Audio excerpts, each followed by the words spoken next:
क्या कहा गया है? स्थितिकरणम उच्यते। स्थितिकरण अंग कहा जाता है किसके द्वारा? प्राज्ञैः, प्राज्ञ पुरुषों के द्वारा, विद्वान पुरुषों के द्वारा स्थितिकरण अंग कहा गया है।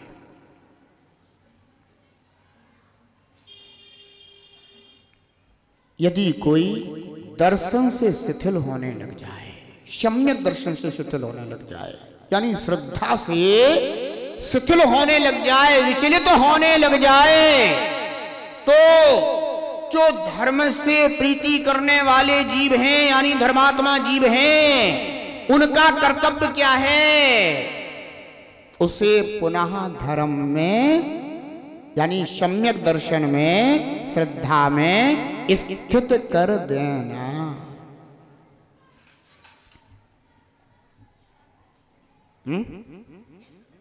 सम्यक दृष्टि जीव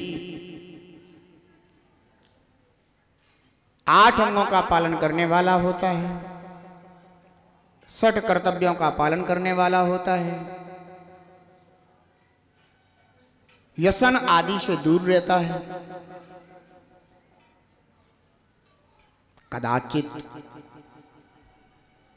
वह सम्यक दृष्टि जीव कैसा होने लगा?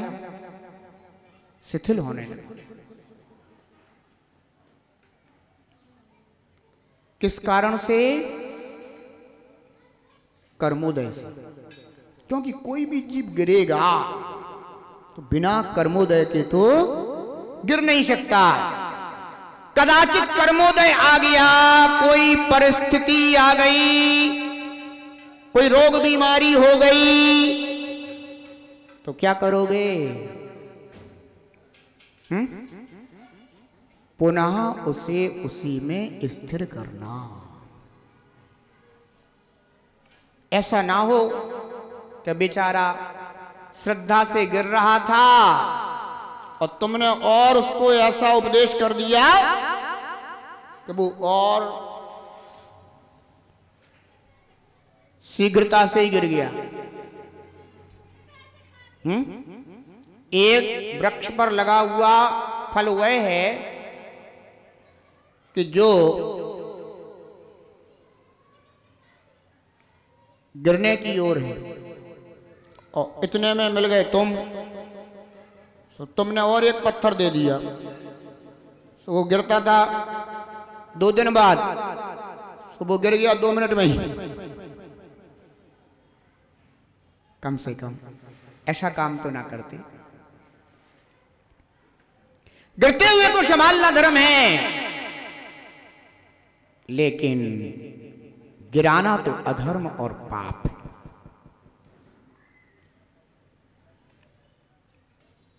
स्थितिकरण अंग धर्म से प्रीति करने वालों के द्वारा ही किया जा सकता है।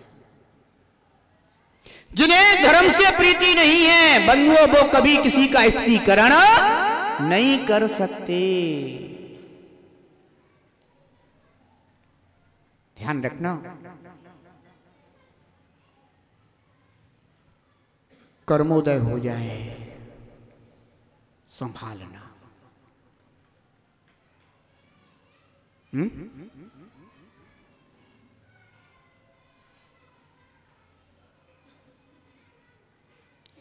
कई बार जीव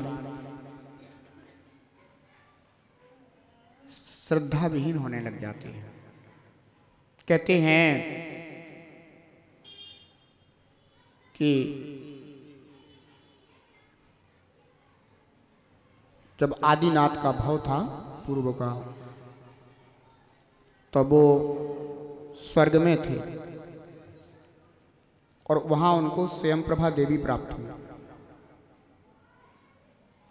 अब सबकी आयु कोई ऐसी तो है नहीं कि 7 जिएंगे 7 मरेंगे।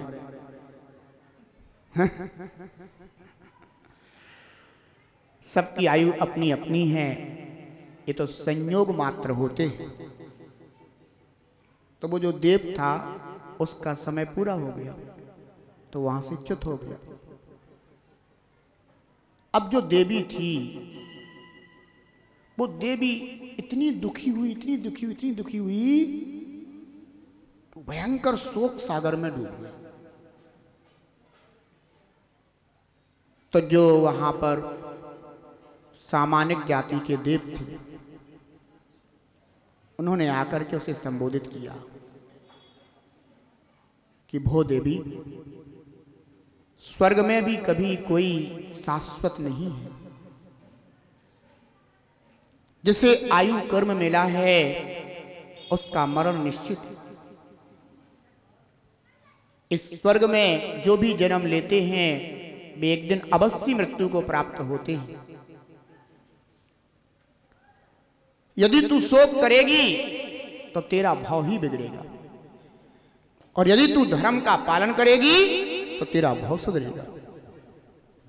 सामान्य जात के देवों ने आकर के उसे संबोधित किया कि अब जो तुम्हारी भी 6 माह की आयु शेष बची है, तो अब तुम्हें चाहिए कि तुम अपना समय धर्म ध्यान पूर्वक व्यतीत करो, भगवान जैन की भक्ति करो, अर्चा करो, आराधना करो, क्योंकि देव पर्याय में यही हो सकता है, इससे ज्यादा तो और कुछ। तो बंधुओं, संबोधित किए जाने पर वह जो शोक में डूबी हुई थी उसने शोक को छोड़ दिया और जिनेंद्र भगवान की आराधना पूजा भक्ति में अपने मन को लगाया। ये क्या हो गया? स्थितीकरण हो गया। हमारे जीवन में भी तो ऐसे क्षण आ जाते हैं।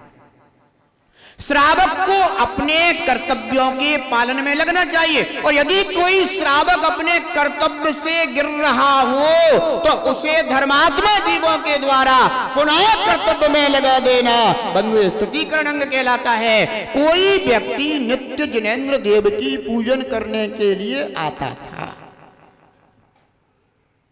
अचानक उसने मंदिर आना छोड़ दिया, पूजन करना छोड़ दिया। आप धर्मात्मा,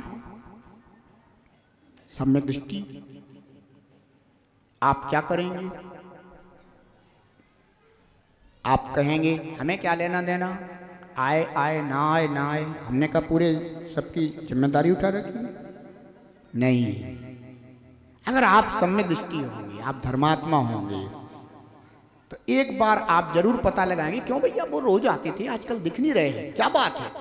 स्वास्थ्य वगैरह ठीक नहीं है क्या उनका, या कोई और परेशानी, या कहीं बाहर गए हुए हैं? आप जानकारी लेने की कोशिश करेंगे, और पता चला कि नहीं, ना बाहर गए हैं, ना कोई स्वास्थ्य खराब है, सब कुछ ठीक ठाक चल रहा है, तो आप सोचे फिर क्या बात है? बंधु, धर्मात्मा जीव होगा तो वो सीधा घर पहुंच जाएगा।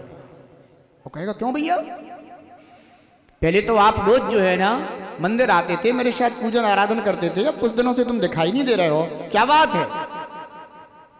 और वो कहने लगा कि अरे मेरा तो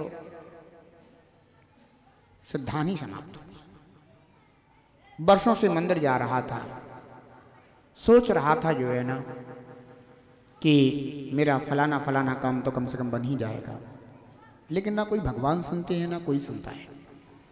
भैया गरीबों की कौन सुनता है संसार में?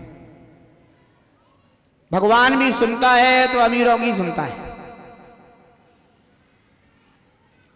मैं वर्षों से पूजन कर रहा हूं, तो मेरे लिए तो 2 पैसे भी नहीं मिलते हैं, और अमीरों के यहां देखो तो पैसों की बाढ़ आ रही है। प्रभु सुन भी रहा है तो उन्हीं की सुन रहा है। भैया इस कलयुग में तो भगवान भी नहीं सुनते। कहने लग जाए, कुछ भी बोलेगा वो तो, क्योंकि वो परिस्थिति का मारा है, परिस्थिति का सताया हुआ है। बंधु, ऐसे लोगों के प्रति अपने अंदर करुणा आनी चाहिए। अगर कोई व्यक्ति सिद्धांत से गिर रहा हो तो उसे गालियां मत सुना देना, ये मत कहना रे पापी, रे दुरात्मा, रे मूर्ख, ऐसे शब्द मत बोलना, नहीं तो कहने लग जाए तू। बंधुओं, उसी के प्रति करुणा से भर करके उसे प्रेम से समझाना, तुम चिंता मत करो, मुझे बताओ क्या बात है, मैं तुम्हारा सहयोग करूंगा। बंधु, दुनिया में ऐसे भी लोग हैं जो दूसरों के सहयोग के लिए हमेशा तत्पर रहते हैं, हमेशा। और उनके सत्कर्म से ही उनके पास दौलत भी रहती है, धन भी रहती है, संपदा भी रहती है। छत्र चूड़ामणि ग्रंथ में कहा गया था कि संपत्ति का, धन का क्या उपयोग है। तो उसमें आया कि संपत्ति का उपयोग सज्जनों के बीच में करना चाहिए, क्योंकि संपदा हमेशा तो रहेगी नहीं। वो क्या पता तेरे पास भी संपदा जो है वह कब छूटने वाली है, पता है क्या कि कब छूट जाएगी? नहीं है ना पता।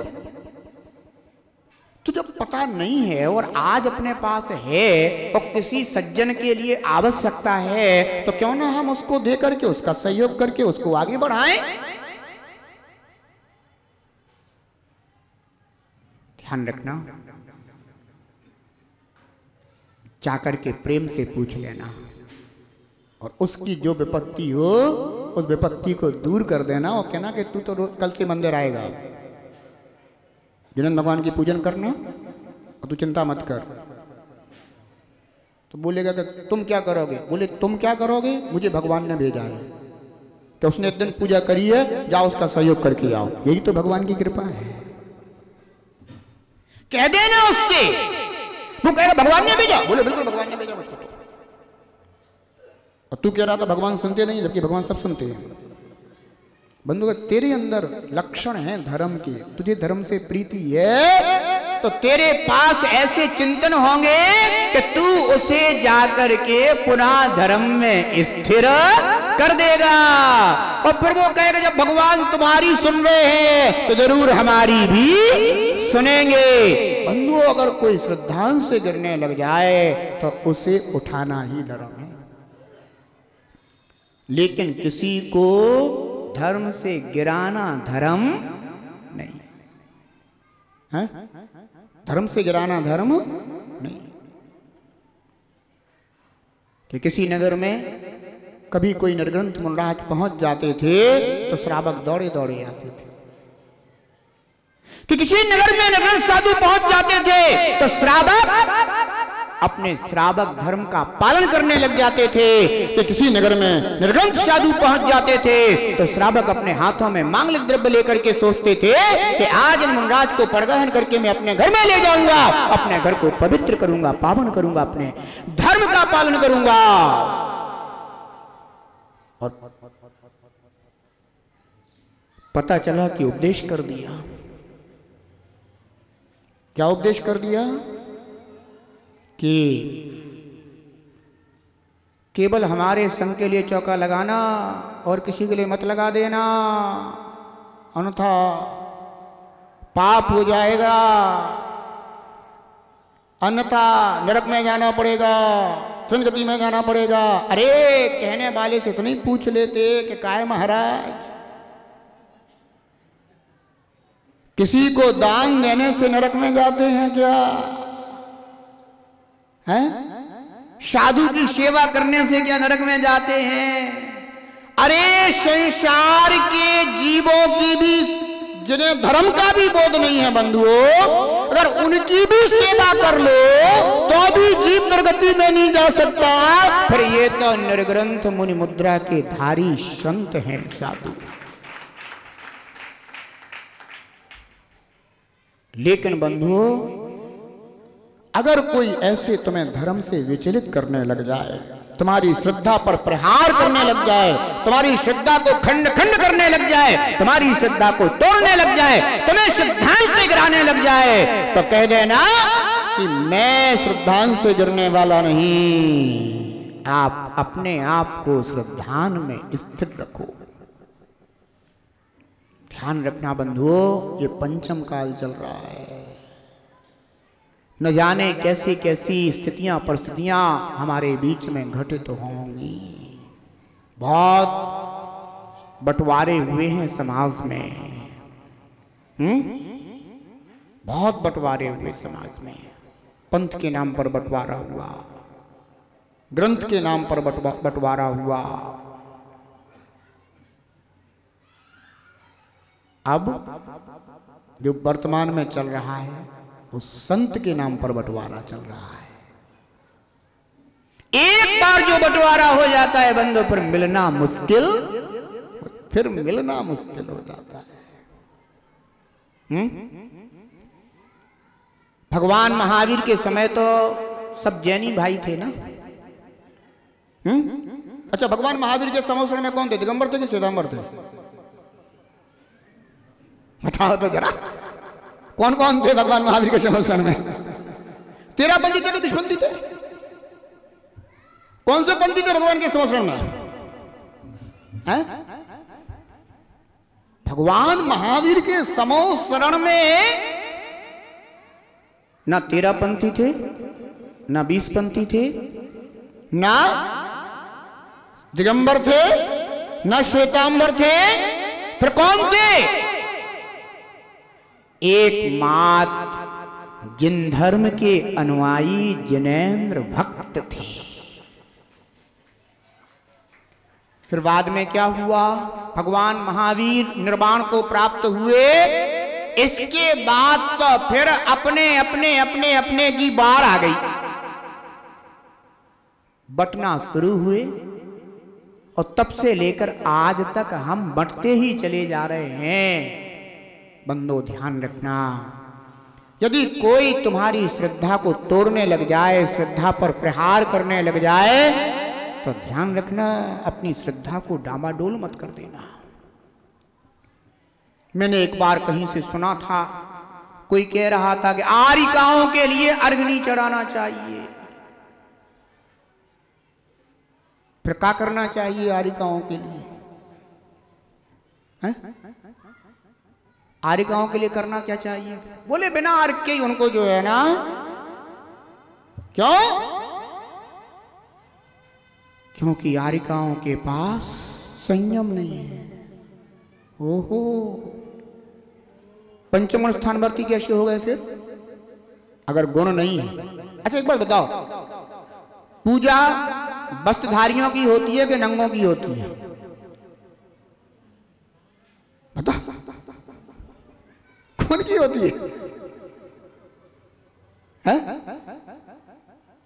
वस्त्रधारियों की पूजा होती है कि नंगों की पूजा होती है? लेकिन कुछ अज्ञानी क्या कह रहे हैं कि पूजा किसकी होती है? जिन्होंने दिगंबरत्व धारण कर लिया है उनकी पूजा होती है। तो फिर जो दिगंबरत्व धारण करे आए हैं, सबसे पहले पूजा उनकी होनी चाहिए। जन्म के समय कैसे थे? कितने वस्त्र पहन के आए थे? पूजा किनकी होना चाहिए? फिर पहले उनकी होना चाहिए। ध्यान रखो, पूजा तो गुणों की होती है।